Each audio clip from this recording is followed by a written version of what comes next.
Good morning everyone, welcome back to my YouTube channel.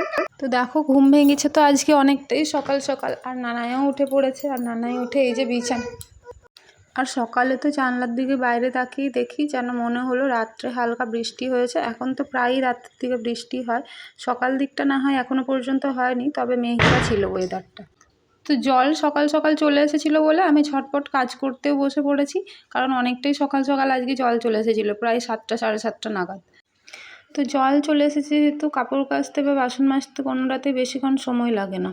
তো এবারে জামা কাপড়গুলো সব নিরমা দিয়ে ভিজিয়ে নেব, কারণ অনেক কটাই জামা কাপড় রয়েছে, দেখতেই পাচ্ছ।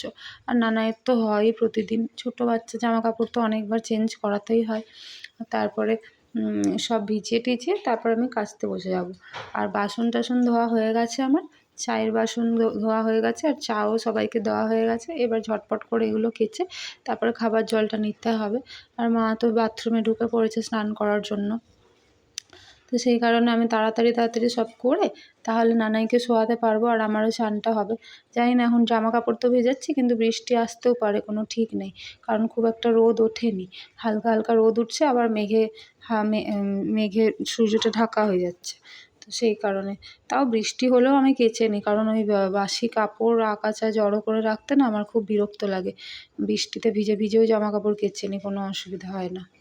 এমনিতেও আমার বৃষ্টিতে ভিজতে ভালোই লাগে, তবে এখন একটু কষ্ট হয়, কারণ অনেকক্ষণ ভিজে থাকতে হয়, তো আর ভিজে ভিজে জল দিয়ে কাপড় কাচা বা বাসন ধুতে খুব কষ্ট লাগে। আর মনে হয় যে সর্দি টর্দি করে গেলে, আবার ছোট ছেলে আছে সেই কারণে। তো যাই হোক, কিন্তু কেচে নিই আমি বাসন বা কাপড় কোনোটাই, বৃষ্টির কারণে অন্তত আমি জড়ো করে বা ফেলে রাখি না, কষ্ট করে হলেও করে নিই, কিছু করার নেই। আর তাছাড়াও যেহেতু খোলামেলা উঠোন, বৃষ্টি পড়লেও তো রক্ষে নেই, হাত ধুতে এলেও ভিজতে হবে, আর রান্না করতে হলেও ভিজতে হবে, রান্নাঘরেতে জল পড়েই বলেছিলাম। তো মা তো পাইপটা চাইলো বলে মাকে দিয়ে দিয়েছি, চান করার জন্য জল নেবে ভেতরে। আর আমি এদিকে জল ভরে রেখেছিলাম, সেই জন্য আমি ওই জলেই কাজ করছি। তারপর দেখো, নানাই আমার কাছ থেকে ফোনটা নিয়ে বলছে ভিডিও করবো। ও নিচে বসে বসে খেলছিল, যে হঠাৎ ওর ইচ্ছে হয়েছে যে ও ভিডিও করবে, আর ফোন নিয়ে দেখো দাঁড়িয়ে দাঁড়িয়ে ভিডিও করছে। যেহেতু ছোট্ট ছোট্ট হাতেও ভিডিওটা রেকর্ডিং করেছে, সেহেতু এই ভিডিওটা আর আমি বাদ দিলাম না, এটাও অ্যাড করে দিলাম। ও ফোনটা ধরতে পারেনি, সোজাভাবেই ধরেছিল, তো তাও ঠিক আছে, ইটস ওকে, ঠিকই ভিডিও করেছে। আর দেখো এদিকে ওর বাবা হচ্ছে গাছপালাগুলো ঠিকঠাক করছে, আর মাটি দিচ্ছিল, যে আরও যাতে নতুন করে গাছ লাগানো যায়। এক্সট্রা গাছগুলো সব তুলে তুলে ফেলে দিচ্ছিল, যেগুলো অকেজো প্রয়োজন ছিল না আর কি। তো ওইগুলোই পরিষ্কার পরিচ্ছন্ন করে দিচ্ছিল। আর একটু পরে তো ও স্নান টান করে ডিউটি যাবে, এখনও একটু হাতে সময় আছে। এবার ও চান করবে, তারপরে ও রেডি হয়ে ডিউটি চলে যাবে, কারণ আজকে তো ফ্রাইডে, আজকে সকালবেলাতেই ডিউটি। এই দেখো ফোন নিয়ে যে কী করছে, একবার এদিক ঘোরাচ্ছে, একবার ওদিক ঘোরাচ্ছে, একবার ওর বাবানকে দেখাচ্ছে, আমাকে দেখাচ্ছে, একবার নিজের আঙুল দিয়ে ফোনটাই ঢেকে দিচ্ছে। এইভাবে ও ভিডিওটা রেকর্ডিং করেছে। তো এবার দেখো, ওর বাবান তো ডিউটি বেরিয়ে যাচ্ছে, আর নানাই যথারীতি উঠে পড়েছে বাইকে, ঘুরতে যাব বলে। তো 1 রাউন্ড দিয়ে এসেছে। আর এই জেঠু, এটা ওর জেঠু হয়, বলছে চল আমার সাথে, বলছে না আমি কিছুতেই যাব না। আর মাছ এসেছিলো বিক্রি করতে, তো বললাম বাবাকে যে মাছ নিয়ে নাও, কারণ আবার যদি না যেতে পারে। মাছ ছাড়া এমনিতেই 2-3 দিন খাওয়া হয়নি মাছ টাছ, কারণ কি ওই রাধা অষ্টমী এসব ছিল বলে। তো ওই জন্য বললাম নিয়ে এলো। আর এদিকে দেখো এ চলে এসেছে রুটি খাওয়ার জন্য, প্রতিদিনই এই সময় চলে আসে। তো আজকে আর এক্সট্রা রুটি ছিল না বলে আর দিতে পারিনি। আর এই যে মাছগুলো কেটে দিচ্ছে, একবারে কেটে ছুলে সব কিছু করেই দেয়। এবারে শুধু একটু ভালোভাবে ধুয়ে নেবো আর নুন হলুদ মাখিয়ে নেবো। তো এই মাছটাও আমার বর খাবে কিনা জানি না, কারণ ও তো এই এত ছোট, মানে এর থেকে আরও একটু বড় সাইজ হলে ওই মাছগুলো খেতে পছন্দ করে, আর এর খানিগুলো ছোটোই হচ্ছিল, খুব একটা বড় হয়নি। নানাই বলছিল মা এতে কী আছে দেখবো, তো এই উঁকি মেরে দেখতে গিয়ে দেখি এর মধ্যে ওই একই রকম অনেকগুলো মাছ রয়েছে, আর একটু করে খাচ্ছে মাছগুলো। তো এই যে দেখো, মাছ তো কেটে নিয়ে চলে এসেছি ঘরের মধ্যে, ধোয়াও হয়ে গেছে আমার। এবারে রেখে অল্প নুন হলুদ দিয়ে এটাকে রেখে দেবো, আর রান্নার সময় তখন একটু তো দেরি আছে এখন রান্না করতে, তারপরে রান্না বান্না হবে পরে। আর মাছ ধোয়ার পরে এই জামা কাপড়গুলো সব মেলে দিলাম, কারণ হাওয়াতে হলেও একটু শুকিয়ে যাবে, যদিও কোনো জোরে রোদ ওঠেনি, হালকা হালকাই রোদ উঠেছে। তো যাই হোক, এখন মেলে দিলে শুকিয়ে যাবে বলে সব মেলে দিয়েছি, কারণ অনেকটাই সকালে কাচা হয়েছে, তো দুপুরের আগেই জামা কাপড় সব শুকিয়ে যাওয়ারই কথা। আর এই যে দেখো, জল তো চলে গেল, গেল। আমার খাবার জল টাবার জল সব নেওয়া হয়ে গেছে, ভালোই হয়েছে। যেহেতু সকাল সকাল এসেছিলো, 9টার সময়তেই জল চলে গেছে। মায়ের তো চান টান হয়ে গেছে, ওই জন্য মা বসে আছে। এবার নানাইকে বললাম চলো ওপরে গিয়ে তোমাকে শুইয়ে দিই, দিয়ে ওকে তেল টেল মাখিয়ে ঘুম পাড়িয়েছি। এবার আমি নিচে গিয়ে খাবার করব। আর এই যে দেখো কাণ্ড করেছি আজকে, ভাতের মধ্যে সমস্ত কিছু দিয়েছি, আর তার এই টিফিন কৌটোটার মধ্যে আমি দিয়েছিলাম হচ্ছে ডাল, যে ডাল মাখা করব সেদ্ধ করে। আমার মা করতো এটা, তো এই করতে গিয়ে এক কাজ হয়ে গেছিলো, একবারে ডাল ফাল বেরিয়ে গেছিলো। কি করে যে হলো এরকম আমি নিজেও বুঝতে পারি। তো নানাই তো এতক্ষণে ঘুম থেকে উঠেও গেছে, আর এবারে ও একটুখানি খেলা করবে, আর ওর খেলা করতে করতে আমি দিয়ে রান্না বান্না সব করে নেবো। আমার মাছের ঝোল করা কমপ্লিট হয়ে গেছে, আর মাছের তেল অল্প ছিল, তো ওটা দিয়ে বেগুন পেঁয়াজ আলু দিয়ে ভেজে দিয়েছি অল্প করে। আর এই ভাজা মাছ 2-3টে রেখেছিলাম কালকের জন্য, আর এখানে টমেটো আর আলু লঙ্কা দিয়ে মেখে নেব, ওটা আমাদের জন্য করে নিচ্ছি। আর এই যে নানার জন্য পাতলা করে মাছের ঝোল চাপিয়ে দিয়েছি, ও তো এটা দিয়েই খেয়ে নেবে। আর এই মুগের ডালটা যেটা বললাম টিফিন কৌটো থেকে বেরিয়ে গেছিলো, ওটা আবার পেঁয়াজ দিয়ে, পেঁয়াজ কুচোনো দিয়ে, লঙ্কা দিয়ে, সব কিছু দিয়ে ফোড়ন দিয়ে আবার ফুটিয়ে নিচ্ছি, একবার চাপ চাপ করে হবে, দিয়ে মাছের মাথাটা ওর মধ্যে দিয়ে দেবো।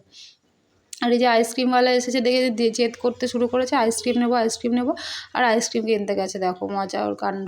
আর এই আইসক্রিম দুটো নিয়েছি, কিন্তু এখন তো ওকে খেতে দেওয়া যাবে না, ভুলিয়ে এটা এখন ফ্রিজে রেখে দেবো। যখন বিকেল দিক করে যদি ঠান্ডা ঠান্ডা না থাকে তখন ওকে খাওয়ানো হবে।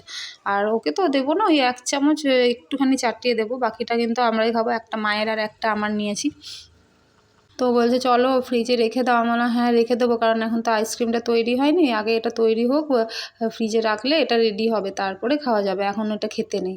এই বলে বুঝিয়ে সুঝিয়ে এটা গিয়ে আমি ফ্রিজের মধ্যে, ডিপ ফ্রিজের মধ্যে রেখে দিচ্ছি। তো দুপুরবেলা তো নানাইকে খাইয়ে দাইয়ে ওপরে এসেছি। ওপরে এসে খুব হাওয়া দিচ্ছিল, ওই যে বললাম মেঘ আসছে আর যাচ্ছে, ওরকম একটা ওয়েদার, খুবই সুন্দর ওয়েদার। তো এই যে জানলাটা খুলে দেখি কাশফুলগুলো হেলে দুলে যেন কত নাচ গান করছে, তো দেখে খুবই ভালো লাগলো। আর কাশফুল আমার এমনিতেই খুব পছন্দ, কাশফুল পছন্দ, কিন্তু জানো তো এর যে ছোট্ট ছোট তুলোর মতো এগুলো উড়ছে না ফুলগুলো, ওইগুলো গোটা ঘরে জামাতে কাপড়ে গোটাই আমাদের ছিটে যাচ্ছে আর কি, আটকে যাচ্ছে, ওপরের রুমেও নিচের রুমেও। কিন্তু যাই হোক, তাও আমার খুব ভালো লাগছে দেখতে, এত সুন্দর লাগছে। আর সামনে ওই যে দূরে যেটা দেখা যাচ্ছে ওটা পুরোটাই কাশবন হয়ে গেছে, সাদা পুরো দেখাচ্ছে। ফোনে তোমরা জানি না কতটা বুঝতে পারছো, কিন্তু আমরা চোখে, খালি চোখে সামনে থেকে দেখতে পাই, তো খুবই সুন্দর লাগে। যদিও আমি ওখানে এবছর যাইনি, ঘরের সামনে এত কাশফুল হয়েছে সারাক্ষণ তো দেখতেই পাচ্ছি, সেই জন্য আর যাইনি। এখানে দেখো কাশফুলগুলো কত বড় হয়েছে, দারুণ লাগছে। আর আমার ফোনে জুম করে রেখেছি, তাও অতটা স্পষ্ট দেখাচ্ছে না, কিন্তু যেটুকু দেখাচ্ছে তোমাদের সাথে সেটাই শেয়ার করলাম, দেখো। আর এদিকে নানাই ওপরে এসে এবার একটু খেলা করবে, তারপরে ঘুমাবে। অত সহজে ঘুমানোর পাত্র তো নয়, সেটা তো তোমরা জানোই ভালো করে। তো ওই জন্যই আমার কাছে আসছে, কি বলছে, খেলা করছে, ওই করছে আর কি। ও ঘুমোলে আমি আবার নিচে নেমে যাব বাকি কাজগুলো করার জন্য। তো এই যে ঘুমিয়ে পড়েছে, এবার আমার খাওয়া দাওয়াও করে নিয়েছি। খাওয়া দাওয়া করার পরে আমি এই বাসনপত্রগুলো ধোয়ার জন্য বসে পড়েছি। আর ফোনটা দেখো কেমন আবছা হয়ে রয়েছে, মনে হয় ফোনের মধ্যে কোনো দাগ লেগে আছে। আমি সেটা, এখানে যেহেতু সূর্যের আলোটা ছিল আমি বুঝতে পারিনি, এটা পরে যখন ভিডিওটা রেকর্ডিং করেছি তখন দেখছি এরকম একটা ধোঁয়াশা ধোঁয়াশা টাইপের ফোনটার ভিডিওটা হয়েছে আর কি, রেকর্ডিং। তো হয়ে গেছে যখন আর ডিলিট করলাম না, আবার পরে মুছে টুছে ঠিক হয়ে গেছিলো না হয়। তো বাসন টাসন মেজে এবার আমি তো তাড়াতাড়ি করে রাতের খাবারটা করে নেবো, আর তারপরে পড়তে আসবে, পড়াবো। তো তোমরা কি লক্ষ্য করেছো এখন কত তাড়াতাড়ি অন্ধকার হয়ে যাচ্ছে? 4:30-5টা থেকেই কিন্তু সূর্য ডুবে যাচ্ছে, আর তারপরে 6টার সময় একদম পুরো অন্ধকার হয়ে যাচ্ছে। আগে তো আমি সন্ধে জ্বালতে নামতাম 6:30 পৌনে 7টা নাগাদ, এখন আর অত দেরি করলে হচ্ছে না। এখন 6টাতেই সন্ধে হয়ে যাচ্ছে, আর পৌনে 6টা থেকেই অন্ধকার নেমে আসছে। তো সেই কারণে মানে বুঝতে পারছি যে যত শীতকালটা এগিয়ে আসছে কীভাবে দিনটা ছোট হয়ে যাচ্ছে আর কি। তো ওই জন্য রুটি করতে করতেও না 5টা যেই বাজে তখনই সন্ধে সন্ধ্যা অন্ধকার অন্ধকার হয়ে যায়। ওই জন্য মনে হয় যে কত তাড়াতাড়ি আমার কাজগুলো হয়। আর এই যে দেখো সবাই পড়তে এসে গেছে, আর নানাও তো ঘুম থেকে উঠে পড়েছে ওদের আওয়াজ পেয়ে। আর তারপরে ওর বাবান এসেছিলো ডিউটি থেকে, তো ও তো 2 হাত পেতে দাঁড়িয়ে আছে যে কী এনেছো দাও। তো ওর বাবান ওকে আগেই বলে দিয়েছে যে তোমার জন্য আমি কিছু এনেছি, সেই জন্য ও এত এক্সাইটেড। দিয়ে ওর বাবান বলছে আমি তো কিছু আনিনি, দিয়ে ওর মনটা একটু খারাপ হয়ে গেল। আমিই বললাম যে দিয়ে দাও কিছু এনেছো যদি। তাই দেখো চোখ বন্ধ করে জন্য 2 হাত পেতে দাঁড়িয়ে থাকবে যে বাবান কি এনেছে কতক্ষণে আমার হাতে দেবে, আর সেটা দেবে। তো নানাই ওপরেই ছিল এতক্ষণ খাবার খাচ্ছিল, দিয়ে ওর বাবান গিয়ে ওকে নিয়ে এলো, এই দেখো এবারে দেখতে পেয়েছে যে চকলেট এনেছে, এটা দেখে খুব খুশি। সকালে ওর বাবান যখন ডিউটি যাচ্ছিল তখনই বলে দিয়েছিল, বাবান তুমি যখন আসবে তখন আমার জন্য গ্রিন কালারের চোখ চকলেট আনবে। তো ওর বাবান ওর জন্য গ্রিন কালারেরই চোখ চকলেট নিয়ে এসেছে।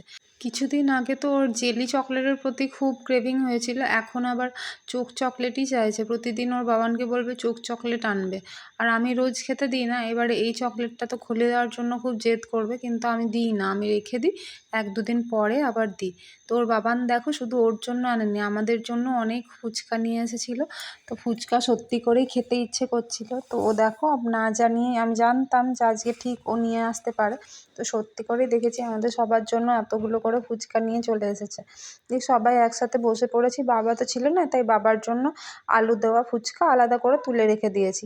আর বাবা জলটা খেতে খুব একটা পছন্দ করে না, তা আমরা সবাই তেঁতুল জল দিয়ে খেলাম। তারপরে বাবার জন্য আলু দেওয়া ফুচকা আলাদা করে রেখে দিয়েছি আগে থাকতেই।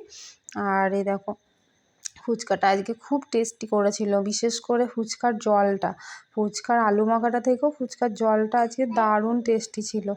তো সবাই মিলে ফুচকাটা সন্ধেবেলায় এনজয় করলাম। আর আজকে তো এসে ওই জন্য ও চাও খায়নি, বললো আগে ফুচকাটা খাবো তারপরে, না হলে ফুচকাগুলো আবার নরম হয়ে যাবে। তো চলো আমরাও এদিকে ফুচকাটা এনজয় করে নিই, আর তোমরা আমার চ্যানেলটাকে গিয়ে প্লিজ সাবস্ক্রাইব করে দাও।